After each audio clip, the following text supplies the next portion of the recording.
ഗുരുർബ്രഹ്മാ ഗുരുർവിഷ്ണു ഗുരുർദേവോ മഹേശ്വരഃ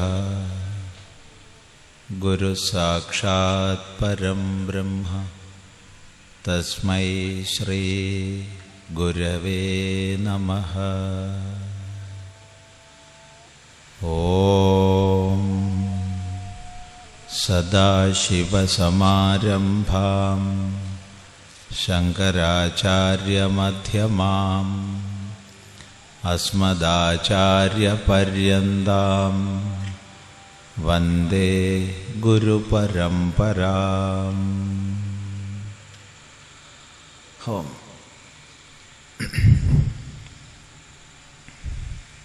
കഴിഞ്ഞ 2 സന്ധ്യകളിൽ സത്യം, സമത്വം, ഈ 2 വിഷയങ്ങളെക്കുറിച്ചാണ് നമ്മൾ ചിന്തിച്ചത്. ഇന്ന് സ്വാതന്ത്ര്യം എന്നാണ് വിഷയം വെച്ചിട്ടുള്ളത്. ഇത് 3 കൂടിയാവുമ്പോൾ സത്യം, സമത്വം, സ്വാതന്ത്ര്യം എന്ന ഒരു വിഷയം ആകും. സത്യം, പല അർത്ഥങ്ങളിൽ ആ പദത്തെ നമ്മൾ സമീപിച്ചു. ആത്യന്തികമായി ഈശ്വരൻ, ബ്രഹ്മം, ആത്മാ എന്നൊക്കെ പറയുന്നത് സത്യത്തെക്കുറിച്ചാണെന്ന് നമ്മൾ പഠിച്ചു. ആ സത്യം സർവത്തിലും സർവരിലും സമമാണ്, സർവചരാചരങ്ങളിലും സമമാണ്. ഈയൊരു സമത്വ സാക്ഷാത്കാരം, അതിൻ്റെ പ്രായോഗികതയെക്കുറിച്ചൊക്കെ നമ്മൾ ഇന്നലെ ചിന്തിച്ചു. അതിൻ്റെ തുടർച്ചയായി വരുന്ന പദമാണ്, ശബ്ദമാണ് സ്വാതന്ത്ര്യം എന്നത്. എന്താണ് സ്വാതന്ത്ര്യം എന്നാൽ? പദം ചിന്തിക്കുകയാണെങ്കിൽ തനു തന്തുവിസ്താരേ എന്നുള്ള ധാതുവിൽ ഭാവാർത്ഥത്തിൽ ഷ്ട്രൻ എന്നൊരു പ്രത്യയം വരുമ്പോഴാണ് തന്ത്രം എന്നൊരു ശബ്ദം സിദ്ധമാകുന്നത്. തന്ത്രം. തന്ത്രം എന്നാൽ വിശദീകൃതമാകുന്നത്, വിസ്തരിക്കപ്പെടുന്നത് എന്നൊക്കെയാണ് അർത്ഥം. സ്വ എന്നുള്ള ശബ്ദം മുമ്പിൽ വന്ന് ഈ തന്ത്രശബ്ദം വരുമ്പോൾ സ്വതന്ത്ര എന്ന് സിദ്ധമാകും. സ്വതന്ത്രതയുടെ ഭാവമാണ് സ്വാതന്ത്ര്യം.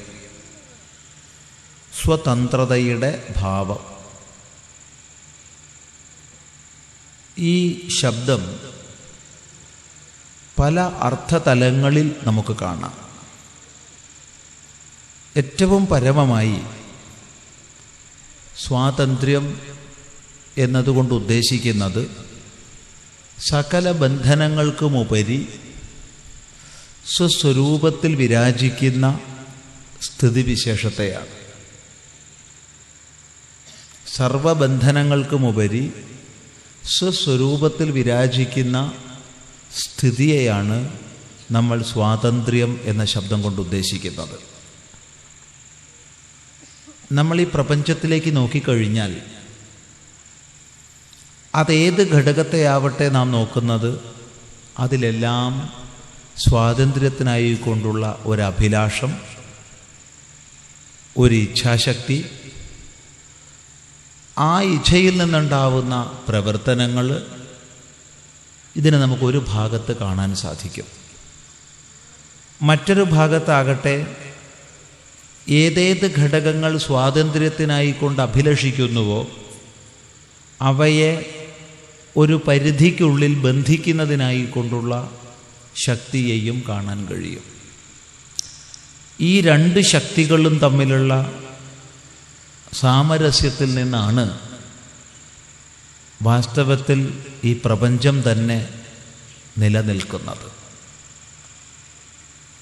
ഈ വസ്തുത അതിസൂക്ഷ്മമായ ഒരണുകണത്തിലേക്ക് നോക്കിയാലും നമുക്ക് സങ്കല്പിക്കാൻ കഴിയുന്ന അത്ര വിപുലമായ പ്രപഞ്ചത്തെ സംബന്ധിച്ച് നോക്കിയാലും മനസ്സിലാക്കാൻ സാധിക്കും. കേവലം ഒരണുകണത്തെ നോക്കിയാൽ അതിവേഗതയിൽ കറങ്ങിക്കൊണ്ടിരിക്കുന്ന ഒരുപാട് ശാക്തിക കണങ്ങൾ, അവയുടെ മധ്യത്തിൽ ഒരു ശക്തമായ ആകർഷണ കേന്ദ്രം. ഇതാണല്ലോ ഒരണുവിൻ്റെ ഘടന.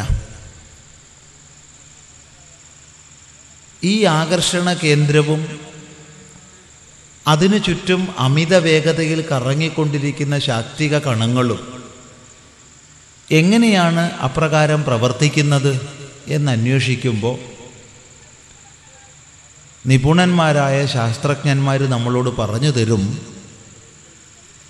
ഈ കേന്ദ്രത്തിൽ നിന്ന് രക്ഷപ്പെടാനുള്ള പരിശ്രമം, ആകർഷണ വലയത്തെ ഭേദിച്ച് പുറത്തേക്ക് സ്വതന്ത്രമാകാനുള്ള പരിശ്രമം, അതാണ് ഈ കണങ്ങൾ നടത്തുന്നത്.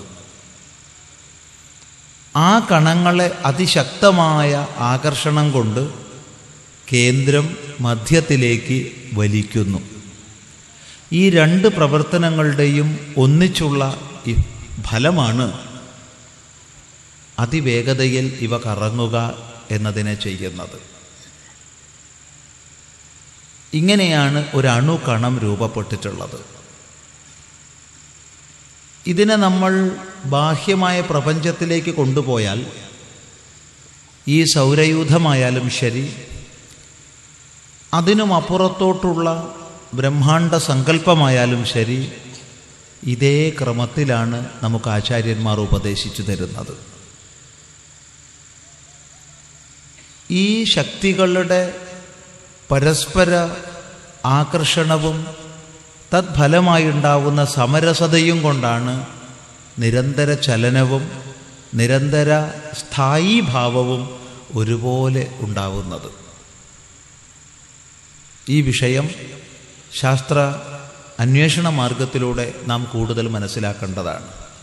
ഇത്ര മാത്രം പറയട്ടെ, ഈ പ്രപഞ്ചത്തിൻ്റെ നിലനിൽപ്പിന് തന്നെ ആധാരം, അഥവാ ഈ പ്രപഞ്ചത്തിൻ്റെ നിലനിൽപ്പിൻ്റെ തന്നെ രഹസ്യം, സ്വാതന്ത്ര്യത്തിനായിക്കൊണ്ടുള്ള പരിശ്രമവും അതിന് വിപരീതമായ ശക്തിയുടെ പരിശ്രമവും ചേർന്നുണ്ടാകുന്ന ഒരു മൊത്തം ഫലമാണ്.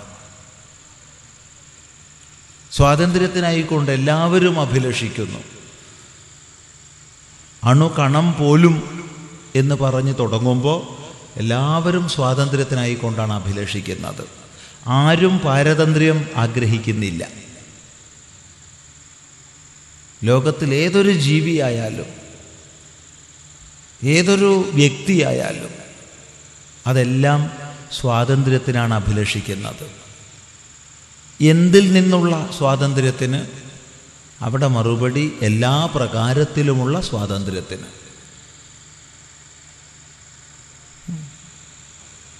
അതിനെ രാഷ്ട്രീയമെന്നോ അല്ലെങ്കിൽ സാമ്പത്തികമെന്നോ സാമൂഹികമെന്നോ ഒന്നും നമുക്ക് വിഭജിച്ച് ഒതുക്കാൻ കഴിയില്ല. എല്ലാത്തിൽ നിന്നും സ്വാതന്ത്ര്യം നാം ഇച്ഛിക്കുന്നു. സാമ്പത്തികമായ സ്വാതന്ത്ര്യം, സാമൂഹികമായ സ്വാതന്ത്ര്യം, രാഷ്ട്രീയമായ സ്വാതന്ത്ര്യം, കുടുംബപരമായ സ്വാതന്ത്ര്യം, വൈയക്തികമായ സ്വാതന്ത്ര്യം, എല്ലാ പ്രകാരത്തിലും പെട്ട സ്വാതന്ത്ര്യത്തെ നാം ഇച്ഛിക്കുന്നുണ്ട്.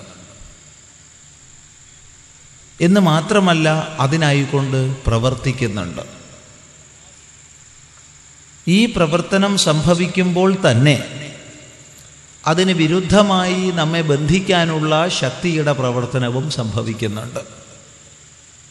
ഈ രണ്ട് പ്രവർത്തനങ്ങളുടെയും സമരസതയിൽ നിന്നാണ് ഈ സംസാരത്തിലുള്ള കറക്കം മുഴുവൻ സംഭവിക്കുന്നത്. ഇതിൽ യാതൊരു സംശയവുമില്ല. ഇതിനെ കാണുമ്പോഴാണ് ആചാര്യന്മാർ നമ്മളോട് പറഞ്ഞു തരിക, എപ്രകാരമാണോ വ്യഷ്ടിയിൽ അതേപോലെയാണ് സമഷ്ടിയിൽ. എപ്രകാരമാണോ സൂക്ഷ്മമായ ഒരു ആണവിക കണത്തിൽ പോലും സ്പന്ദനം, അതേപോലെയാണ് ഈ പ്രപഞ്ചത്തിൽ അഖിലവും. ഒരു വ്യത്യാസവുമില്ല. ഈ തത്വം മനസ്സിലാക്കി കഴിഞ്ഞാൽ നമ്മെ സംബന്ധിച്ച് എന്തൊക്കെയാണ് സ്വാതന്ത്ര്യം, അതിൻ്റെ പരമമായ മാനം എവിടെയാണ് മനസ്സിലാക്കേണ്ടത് എന്ന് ചിന്തിക്കേണ്ടി വരുന്നു. ഇങ്ങനെ ചിന്തിക്കുന്ന സമയത്ത് നമ്മുടെ സ്വാതന്ത്ര്യത്തിൻ്റെ സാഫല്യം എന്നത്, അഥവാ പരമമായ സ്വാതന്ത്ര്യം എന്നത് സർവവിധ അജ്ഞാന ബന്ധനങ്ങളിൽ നിന്നുമുള്ള സ്വാതന്ത്ര്യമാണ് എന്ന് തിരിച്ചറിയാൻ നമുക്ക് സാധിക്കും. സകല അജ്ഞാന ബന്ധനങ്ങളിൽ നിന്നുമുള്ള സ്വാതന്ത്ര്യം, അതാണ് പരമമായ സ്വാതന്ത്ര്യം. ഇതെങ്ങനെ മനസ്സിലാക്കാം? നോക്കൂ, ഈ പരമമായ സ്വാതന്ത്ര്യത്തെയാണ് നമ്മുടെ ഋഷീശ്വരന്മാർ ചെറിയ ഒരു ശബ്ദം കൊണ്ട് പറഞ്ഞു തന്നത്, മോക്ഷം എന്ന ശബ്ദം. മോക്ഷം എന്ന് പലപ്പോഴും നമ്മൾ വിനിയോഗിക്കുന്ന ഒരു ശബ്ദമാണ്. എന്താണ് മോക്ഷം എന്നതിനർത്ഥം? മോക്ഷം എന്നതിനർത്ഥം സ്വാതന്ത്ര്യം എന്നാണ്, മറ്റൊന്നല്ല. എന്തിൽ നിന്നുള്ള സ്വാതന്ത്ര്യം? സകല ബന്ധനങ്ങളിൽ നിന്നുമുള്ള മോചനത്തിനാണ് മോക്ഷം എന്ന് പറയുക. മോക്ഷമെന്ന് പറഞ്ഞാൽ മോചനം എന്ന് തന്നെയാണ് അർത്ഥം. മുച്ച് എന്നുള്ള ധാതുവിൽ നിന്നാണ് മോചനം, മോക്ഷം തുടങ്ങിയ ശബ്ദങ്ങളൊക്കെ സിദ്ധമാകുന്നത്. മുച്ച്, മോചിക്കപ്പെടുക. അപ്പം എന്തിൽ നിന്നുള്ള മോചനമാണ് മോക്ഷം? ചോദ്യം. പ്രാഥമിക തലത്തിൽ നമുക്ക് മനസ്സിലാക്കാൻ സാധിക്കും, ഏതൊരു മനുഷ്യനും അംഗീകരിക്കേണ്ടി വരും, ആർക്കും നിഷേധിക്കാൻ സാധിക്കില്ല. മോക്ഷം എന്നതുകൊണ്ട് ഉദ്ദേശിക്കുന്നത് ആത്യന്തികമായ ദുഃഖനിവൃത്തിയെയാണ്. ഈ ദുഃഖനിവൃത്തി രൂപമായ മോക്ഷത്തെ ഏവരും ഇച്ഛിക്കുന്നുണ്ട്. ഉദാഹരണത്തിന്, എന്താണ് ജീവിതത്തിൻ്റെ ലക്ഷ്യം എന്ന് ചോദിച്ചു കഴിഞ്ഞാൽ തീർത്തും വിഭിന്നങ്ങളായ മറുപടികളെയാണ് പലരും പറയുക. തീർത്തും വ്യത്യസ്തങ്ങളായ മറുപടികളായിരിക്കും ഓരോരുത്തരും പറയുക. ഒരാൾ വിചാരിക്കണത് പോലെ, ഒരാൾ പറയുന്നത് പോലെ വേറൊരാൾ വിചാരിക്കണം, പറയണം എന്ന് പറഞ്ഞാൽ സാധ്യമല്ല. വ്യത്യസ്തങ്ങളായ ലക്ഷ്യങ്ങളെക്കുറിച്ച് വ്യത്യസ്ത വ്യക്തികൾ പറയും. ചിലർ സ്വർഗത്ത് പോകണം എന്നൊക്കെയാ ലക്ഷ്യം പറയുക, എന്തെങ്കിലുമൊക്കെ പറയും. വ്യത്യസ്തങ്ങളായ അഭിപ്രായങ്ങളായിരിക്കും. പക്ഷേ ദുഃഖനിവൃത്തിയാണ് ജീവിതത്തിൻ്റെ ലക്ഷ്യം എന്ന് പറഞ്ഞാൽ, അഥവാ ദുഃഖനിവൃത്തിയെ ഞാൻ ഇച്ഛിക്കുന്നു എന്ന് പറഞ്ഞാൽ ആരും അതിനെ എതിർക്കില്ല. കാരണം ലോകത്തിൽ ആരും തന്നെ ദുഃഖത്തെ ആഗ്രഹിക്കുന്നില്ല. ലോകത്തിലെല്ലാവരും ദുഃഖനിവൃത്തിയെ ആഗ്രഹിക്കുന്നുമുണ്ട്.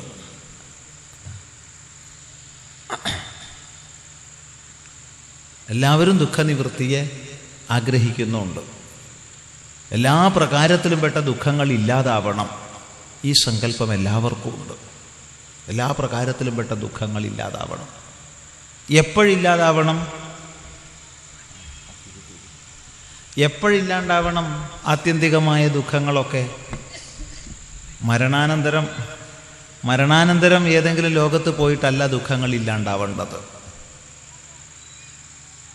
എപ്പോഴെങ്കിലും ഉണ്ടാവേണ്ട ഫലമല്ല ദുഃഖനിവൃത്തി. കാരണം ഞാൻ ഇവിടെ ഈ ലോകത്തിൽ ജീവിക്കുന്നവനാണ്. ഞാൻ ഇച്ഛിക്കുന്ന ഫലങ്ങൾ ഈ ലോകത്തിൽ തന്നെ എനിക്ക് അനുഭവപ്പെടേണ്ടതാണ്.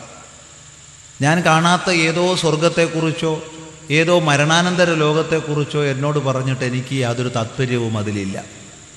അതിൽ ഞാനൊരു പ്രയോജനത്തെ കാണുന്നില്ല. നീ മരിച്ചു കഴിഞ്ഞാൽ മറ്റ് ലോകാന്തരങ്ങളിൽ പോവും, അവിടെ നിന്ന് നിനക്ക് ദുഃഖനിവൃത്തി ഉണ്ടാവും എന്ന് പറഞ്ഞാൽ അതിനെ ഞാൻ ഇച്ഛിക്കുന്നില്ല. മറിച്ച് ഈ ലോകത്തിൽ എനിക്ക് അനുഭവിക്കാൻ എന്ത് സാധിക്കും? ഈ ലോകത്തിൽ എനിക്ക് ദുഃഖനിവൃത്തിയെ നേടാൻ കഴിയുമോ? ഇതിലാണ് എൻ്റെ താല്പര്യം. ഈ ജീവിച്ചിരിക്കവെയുള്ള ആത്യന്തികമായ ദുഃഖനിവൃത്തി, അതിനാണ് ഋഷീശ്വരന്മാർ, ആചാര്യന്മാർ മോക്ഷം എന്ന ശബ്ദം കൊണ്ട് പറഞ്ഞത്. മോചനം, സർവ്വദുഃഖങ്ങളിൽ നിന്നുമുള്ള മോചനം. ഈ സർവ്വദുഃഖങ്ങളിൽ നിന്നുമുള്ള മോചനമാണ് വാസ്തവത്തിൽ പരമമായ സ്വാതന്ത്ര്യം, ദുഃഖങ്ങളിൽ നിന്നെല്ലാമുള്ള സ്വാതന്ത്ര്യം. ഇതാണ് മോക്ഷം. ഇതിന് പറയുന്ന പേരാണ് പരമപുരുഷാർത്ഥം, മോക്ഷം എന്നൊക്കെ. ഇവിടെ ഒരു പ്രശ്നം വരുന്നു. എങ്ങനെയാണ് ആത്യന്തികമായ ദുഃഖനിവൃത്തി നമുക്ക് സാധിക്കുക? എന്താണ് ദുഃഖനിവൃത്തിയിലേക്കുള്ള മാർഗം? ഇത് ചിന്തിക്കുന്ന സമയത്ത് എന്താണോ ദുഃഖങ്ങളുടെ മുഴുവൻ അടിസ്ഥാന കാരണം, ആ അടിസ്ഥാന കാരണം ഇല്ലാതാകുന്നത് മാത്രമാണ് ദുഃഖനിവൃത്തിയിലേക്കുള്ള മാർഗം എന്ന് നമുക്ക് മനസ്സിലാക്കാൻ സാധിക്കും. ദുഃഖങ്ങളുടെ അടിസ്ഥാന കാരണം എന്താണോ, മൂല കാരണം എന്താണോ, അത് ഇല്ലാണ്ടാവണം.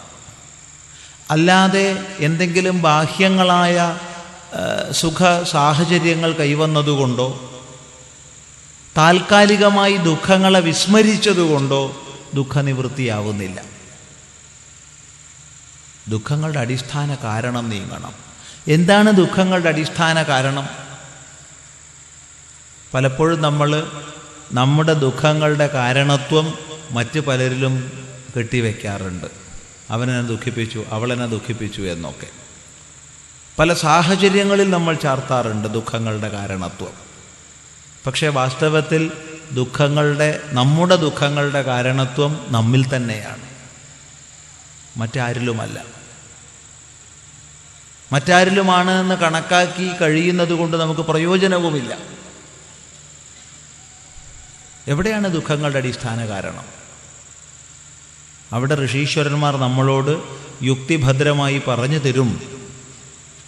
അനിത്യങ്ങളായ വസ്തുക്കളിലുള്ള നിത്യഭ്രമമാണ് ദുഃഖങ്ങളുടെ മൂലകാരണം. അനിത്യങ്ങളായ വസ്തുക്കളിലുള്ള നിത്യഭ്രമമാണ് ദുഃഖങ്ങളുടെ മൂലകാരണം. നമ്മൾ അനിത്യങ്ങളായ വസ്തുക്കളെ നിത്യമെന്ന് തെറ്റിദ്ധരിക്കുന്നു. അതുകൊണ്ട് തന്നെ ദുഃഖനിവൃത്തിക്കുള്ള, ആത്യന്തികമായ ദുഃഖനിവൃത്തിക്കുള്ള ഉപായം എന്നത് മറ്റൊന്നല്ല, അത് നിത്യമായതിനെ സാക്ഷാത്കരിക്കുക എന്നതാണ്. കാരണം നിത്യമായതിനെ സാക്ഷാത്കരിക്കുക മാത്രമാണ് അനിത്യത്തെ നിത്യമായി തെറ്റിദ്ധരിക്കാതിരിക്കാനുള്ള കാരണം. നിത്യമെന്തെന്നറിയാത്തത് കൊണ്ടാണ് നമ്മൾ അനിത്യത്തെ നിത്യമായി കണക്കാക്കുന്നത്. നിത്യമെന്തെന്ന് അറിഞ്ഞു വെച്ചാൽ ഒരിക്കലും നമ്മൾ അനിത്യത്തെ നിത്യമായി കണക്കാക്കില്ല. അതുകൊണ്ട് തന്നെ ദുഃഖനിവൃത്തിക്കുള്ള ഏകമായ ഉപായം നിത്യമെന്തെന്ന് സാക്ഷാത്കരിക്കുകയാണ്. ഈ ആശയം ആവർത്തിച്ചാവർത്തിച്ച് വൈദിക ശാസ്ത്രങ്ങളിലൂടെ ഋഷീശ്വരന്മാർ ഉപദേശിക്കും. ശ്വേതാശ്വതര ഉപനിഷത്തിലെ ഒരു മന്ത്രം സ്പഷ്ടമായി നമ്മളോട് പറഞ്ഞു തരുന്നു.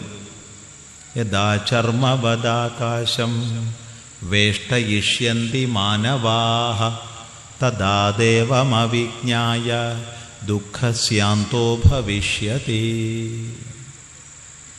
യഥാ ചർമ്മവദാകാശം വേഷ്ടയിഷ്യന്തി മാനവാഃ. യഥാ എപ്പോഴാണോ മാനവാഃ മനുഷ്യന്മാർ ആകാശത്തെ ചർമ്മവത് വേഷ്ടയിഷ്യന്തി മൃഗത്തോല് പോലെ ചുരുട്ടി മടക്കി കൂട്ടണത്, തഥാ അപ്പോൾ അസാധ്യമാണത്. ആകാശത്തെ മൃഗത്തോല് പോലെ ചുരുട്ടി മടക്കാൻ സാധ്യമല്ല. ആകാശം സുസൂക്ഷ്മമാണ്, സർവവ്യാപിയാണ്. സർവവ്യാപിയും സുസൂക്ഷ്മവുമായ ആകാശത്തെ ചുരുട്ടി മടക്കുക അസാധ്യമാണ്. അസാധ്യമെന്നറിയുന്ന ഋഷിയാണ് പറയുന്നത്, എപ്പോഴാണോ സാധിക്കുക അപ്പോൾ ദേവമവിജ്ഞായ ദുഃഖസ്യാന്തോ ഭവിഷ്യതി. ഈശ്വര സാക്ഷാത്കാരം കൂടാതെ ദുഃഖനിവൃത്തി ഉണ്ടായിക്കോളും. അപ്പോൾ ഈശ്വര സാക്ഷാത്കാരം മാത്രമാണ് ദുഃഖനിവൃത്തിക്കുള്ള ഏകമായ ഉപായം, വേറെ ഉപായമില്ല. ഈശ്വര സാക്ഷാത്കാരത്തിലൂടെ മാത്രമേ ദുഃഖനിവൃത്തി പ്രാപിക്കാൻ കഴിയൂ. എന്താണ് ഈ ഈശ്വര സാക്ഷാത്കാരം എന്നൊക്കെ പറഞ്ഞാൽ, ഈശ്വരൻ സ്വർഗത്തിലിരിക്കുന്ന ഏതൊരു ശക്തിശാലിയല്ല. അങ്ങനെയല്ല നാം ഈശ്വരനെ മാനിക്കുന്നത്. മറിച്ച് കഴിഞ്ഞ ദിവസം നമ്മൾ വിശദമായി ചിന്തിച്ചു. സത്യം എന്നുള്ള വിഷയം പറഞ്ഞ സമയത്ത് സത്സ്വരൂപനാണ് ഈശ്വരൻ, നിത്യസ്വരൂപനാണ് ഈശ്വരൻ. ആ നാശരഹിതമായ നിത്യമായ പരമസത്യത്തിന് പറയുന്ന പേരാണ് ഈശ്വരൻ. ആ ഈശ്വര സാക്ഷാത്കാരം കൂടാതെ ദുഃഖനിവൃത്തി ഉണ്ടാവില്ല. നിത്യമായ സത്യത്തെ സാക്ഷാത്കരിക്കാതെ ദുഃഖനിവൃത്തി ഉണ്ടാവില്ല. അതുകൊണ്ട് നമ്മൾ ആദ്യം ചിന്തിച്ച ഈ സത്യം എന്നുള്ളതിൻ്റെ സാക്ഷാത്കാരത്തിൽ നിന്നാണ് സ്വാതന്ത്ര്യം സിദ്ധമാകുന്നത്. സത്യസാക്ഷാത്കാരമാണ് സ്വാതന്ത്ര്യ ഹേതു. സത്യസാക്ഷാത്കാരം കൂടാതെ സ്വാതന്ത്ര്യമില്ല. നമ്മൾ മറ്റേത് മേഖലയിൽ എന്തെല്ലാം മികവുകൾ നേടിയാലും എന്തെല്ലാം കഴിവുകൾ നേടിയാലും അതെല്ലാം ശ്ലാഘനീയമാണ്, അല്ലെന്ന് പറയുന്നില്ല. പക്ഷേ ആത്യന്തികമായ സത്യസാക്ഷാത്കാരം കൂടാതെ പരമമായ സ്വാതന്ത്ര്യം നമുക്ക് ലഭിക്കുന്നില്ല. ഈ പറയുമ്പോൾ സ്വാതന്ത്ര്യം എന്നുള്ളതിനെ പരിമിതമായ ഏതെങ്കിലും അർത്ഥത്തിൽ മനസ്സിലാക്കിയാൽ നമുക്ക് തെറ്റും. നമ്മൾ സ്വാതന്ത്ര്യം എന്ന് പറയുമ്പോൾ ചിലപ്പോൾ രാഷ്ട്രീയ സ്വാതന്ത്ര്യത്തെ ആയിരിക്കും ഉദ്ദേശിച്ചിട്ടുണ്ടാവുക. പലപ്പോഴും ഇത്രാം കൊല്ലം ഇന്ത്യ സ്വതന്ത്രയായി എന്നൊക്കെ നമ്മൾ പ്രസംഗിക്കാറുണ്ട്. സ്വാതന്ത്ര്യത്തിൻ്റെ ഇത്രാം വർഷം എന്നൊക്കെ പറഞ്ഞ് സമാഘോഷിക്കാറുണ്ട്. ഇത് വളരെയധികം ചിന്തിക്കേണ്ട വിഷയമാണ്. എല്ലാ അർത്ഥത്തിലും സ്വാതന്ത്ര്യമുണ്ടോ? ഇല്ലേ? ഇവിടെ പൗരസൃഷ്ടി നടന്നിരിക്കുന്നുവോ? ഇവിടെ മനുഷ്യന്മാർ പൗരന്മാർ എന്ന പദവിയിലേക്ക് ഉയർത്തപ്പെട്ടിട്ടുണ്ടോ? സ്വന്തം പൗരബോധമുള്ളവരാണോ സമൂഹം? സ്വാതന്ത്ര്യത്തിൻ്റെ സാഫല്യം എന്നത് നമുക്ക് ഈ ലോകത്തിൽ അല്ലെങ്കിൽ രാഷ്ട്രത്തിൽ കാണാൻ സാധിക്കുന്നുണ്ടോ? ഇതൊക്കെ വേറെ പ്രകരണത്തിൽ ചിന്തിക്കേണ്ടുന്ന വിഷയങ്ങളാണ്. ഇവിടെ സ്വാതന്ത്ര്യം എന്ന് പറയുമ്പോൾ നമ്മൾ ആ വകയൊന്നും അല്ല വിവക്ഷിക്കുന്നത്. മറിച്ച് ആന്തരികമായ സർവദുഃഖ നിവൃത്തി, പരമമായ ആനന്ദവാപ്തി, സർവബന്ധനങ്ങളിൽ നിന്നുമുള്ള മുക്തി, അതിനെയാണ് മോക്ഷമെന്നും സ്വാതന്ത്ര്യമെന്നും പറയുന്നത്. അത് സത്യസാക്ഷാത്കാരം കൊണ്ടാണ്. ആ സത്യമോ, ആ സത്യം ഏതോ ഒരു ലോകത്തിലോ ഏതെങ്കിലും വ്യക്തിയിലോ അല്ല എന്ന് നമ്മൾ ചിന്തിച്ചു. അത് സമമാണ്. ആ സമസ്വരൂപത്തിലാണ് നീയും ഞാനും അതും ഇതുമെല്ലാം നിലകൊള്ളുന്നത്. സമസ്ത പ്രപഞ്ചവും നിലകൊള്ളുന്നത് ആ സമത്വത്തിലാണ്, ആ ഈശ്വര സ്വരൂപത്തിലാണ്. ഈശ്വര സ്വരൂപത്തിൽ സകല പ്രപഞ്ചവും നിലകൊള്ളുന്നു. ബ്രഹ്മാണ്ടങ്ങൾ അഖിലവും, ഭേദമില്ല. ഇനി മറ്റൊരു ദൃഷ്ടിയിൽ നോക്കിയാൽ നമ്മൾ ഇന്നലെ ചിന്തിച്ചു സർവചരാചരങ്ങളിലും സമമായി നിലകൊള്ളുന്നു എന്ന്. രണ്ട് ദൃഷ്ടിയും നമ്മൾ ചിന്തിച്ചിട്ടുണ്ട്. അപ്പോൾ സർവചരാചരങ്ങളിലും സമമായി കുടികൊള്ളുന്ന, സർവചരാചരങ്ങളും യാതൊന്നിൽ സമമായി കുടികൊള്ളുന്നു, യാതൊരു സമത്തിൽ കുടികൊള്ളുന്നുവോ ആ ഈശ്വരത്വത്തെ സാക്ഷാത്കരിക്കുക എന്നുള്ളത് മാത്രമാണ് പരമമായ സ്വാതന്ത്ര്യത്തിനുള്ള ഉപായം. ഈ സ്വാതന്ത്ര്യത്തിലേക്ക് ഉയരുന്നതിന് അർഹതയോടുകൂടിയവരാണ് നമ്മളൊക്കെ. ഇവിടെ ജാതിയുടെയോ മതത്തിൻ്റെയോ ദേശത്തിൻ്റെയോ ലിംഗത്തിൻ്റെയോ പ്രായത്തിൻ്റെയോ ഒരു തരംതിരിവുമില്ല. മനുഷ്യനാണോ, മനനശേഷിയുള്ളവനാണോ, പരമമായ സത്യസാക്ഷാത്കാരത്തിന് നമ്മൾ അധികാരികളാണ്. ഈ സത്യസാക്ഷാത്കാരത്തിലൂടെ സമ്പൂർണമായ ദുഃഖനിവൃത്തിയിലേക്ക് ഉയരുന്നതിന് നമ്മൾ അധികാരികളാണ്. പക്ഷെ അധികാരികളായതുകൊണ്ട് മാത്രം പ്രയോജനമില്ല. ആ അധികാരിത്വം നേടാൻ നമുക്ക് കഴിയണം. അതിലൂടെ ലക്ഷ്യത്തിലേക്ക് ഉയരാൻ കഴിയണം.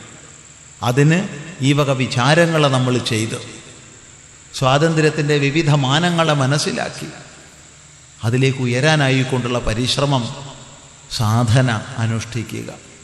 എന്താണ് ആ സാധന എന്ന് ചോദിച്ചാൽ മുഖ്യമായി ധാർമ്മിക ജീവിതമാണ്. ധാർമ്മിക ജീവിതം, ധർമാനുസൃതമായി ജീവിക്കുക, ധർമാനുസൃതമായി കർമ്മങ്ങളെ ചെയ്യുക. അങ്ങനെ ധർമ്മത്തിനനുസരിച്ച ജീവിതം നമ്മൾ ലോകത്തിൽ നയിക്കുമ്പോൾ ഈ ലോകം എന്ന ഗുരുനാഥൻ ജീവിതാനുഭവങ്ങളെ നമുക്ക് പ്രദാനം ചെയ്ത് അവയെ വിവേകം ചെയ്ത് അതിൽ നിന്ന് അർത്ഥം ഗ്രഹിക്കാനുള്ള കഴിവ് നമുക്ക് നൽകി. ലോകത്തിൽ നമുക്കുണ്ടാവുന്ന സകല അനുഭവങ്ങളുടെയും പിന്നിലുള്ള കാര്യകാരണ ബന്ധത്തെ ബോധിപ്പിച്ച് ക്രമേണ സർവകാരണമായിരിക്കുന്ന സത്യത്തെ സാക്ഷാത്കരിക്കുന്ന സ്ഥിതിയിലേക്ക് ഉയർത്തുകയും പരമമായ സാഫല്യത്തിലേക്ക്, സ്വാതന്ത്ര്യത്തിലേക്ക് നമ്മളെ നയിക്കുകയും ചെയ്യും. അതിനനുസരിച്ച് ഈ ലോകജീവിതം ചിട്ടപ്പെടുത്തുക. ഈ സ്വാതന്ത്ര്യത്തിൽ മറ്റെല്ലാ സ്വാതന്ത്ര്യവും അന്തർഭവിച്ചു. ഈ പരമമായ സ്വാതന്ത്ര്യം, ഈ ആത്മബോധം, അതെ, അജ്ഞാനത്തിൽ നിന്നുള്ള മോചനം, അജ്ഞാന കാര്യങ്ങളിൽ നിന്നുള്ള മോചനം, ഇതാണ് പരമമായ സ്വാതന്ത്ര്യം. അജ്ഞാനത്തിൽ നിന്നും അജ്ഞാന കാര്യങ്ങളിൽ നിന്നുമുള്ള മോചനം മനസ്സിലാക്കുക. വേറെ നമ്മൾ എന്ത് തന്നെ ലോകത്ത് നേടിയാലും, എന്ത് തന്നെ വസ്തുവിഭവങ്ങളെ സമാഹരിച്ചാലും, ഏതേത് ലോകങ്ങൾക്കുപരി ഭരണാധികാരം നേടിയെടുത്താലും അജ്ഞാനത്തിൽ നിന്ന് സ്വയം മുക്തമാവുന്നില്ല എങ്കിൽ നമ്മൾ സ്വതന്ത്രരാണെന്ന് പറഞ്ഞുകൂടാ. അതുകൊണ്ട് പരമമായ സ്വാതന്ത്ര്യം ഇതാണ്, അജ്ഞാന നിവൃത്തി.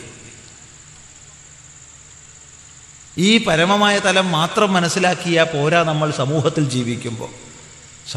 ജീവിക്കുമ്പോൾ സ്വാതന്ത്ര്യത്തിൻ്റെ വിവിധ മാനങ്ങളെ താഴോട്ട് ഇറങ്ങി വന്ന് നമ്മൾ കാണണം. എല്ലാ പ്രകാരത്തിലും പെട്ട സ്വാതന്ത്ര്യത്തെ സമാർജിക്കാൻ നമ്മൾ പരിശ്രമിക്കണം. അവിടെ രാഷ്ട്രീയമായ സ്വാതന്ത്ര്യം വേണം, അവിടെ സാമ്പത്തികമായ സ്വാതന്ത്ര്യം വേണം, അവിടെ സാമൂഹികമായ സ്വാതന്ത്ര്യം വേണം, അവിടെ സാമാന്യ ഭാഷയിലുള്ള അറിവില്ലായ്മയിൽ നിന്നുള്ള മോചനം, സ്വാതന്ത്ര്യം വേണം. ചുരുക്കി പറഞ്ഞാൽ എല്ലാ പ്രകാരത്തിലും പെട്ട സ്വാതന്ത്ര്യം അത് നമുക്ക് നേടിയെടുക്കാൻ കഴിയണം.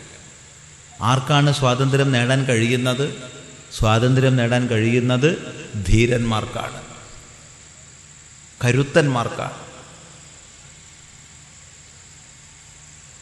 നായമാത്മാ ബലഹീനേന ലഭ്യ എന്ന ശ്രുതിയിൽ ഈ സത്യസാക്ഷാത്കാരം ഒരിക്കലും ബലഹീനന് നേടാൻ സാധ്യമല്ല എന്ന് പറയുന്നു.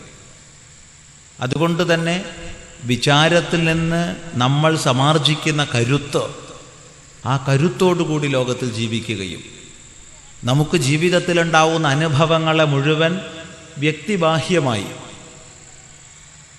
വേണമെങ്കിൽ വസ്തുനിഷ്ഠമായി എന്ന് പറയാം, കൂടുതൽ നല്ല പദമാണ് വ്യക്തിബാഹ്യം എന്ന പദം, വ്യക്തിബാഹ്യമായി നിരൂപണം ചെയ്ത് അതിൽ നിന്ന് പാഠങ്ങളെ ഉൾക്കൊള്ളുകയും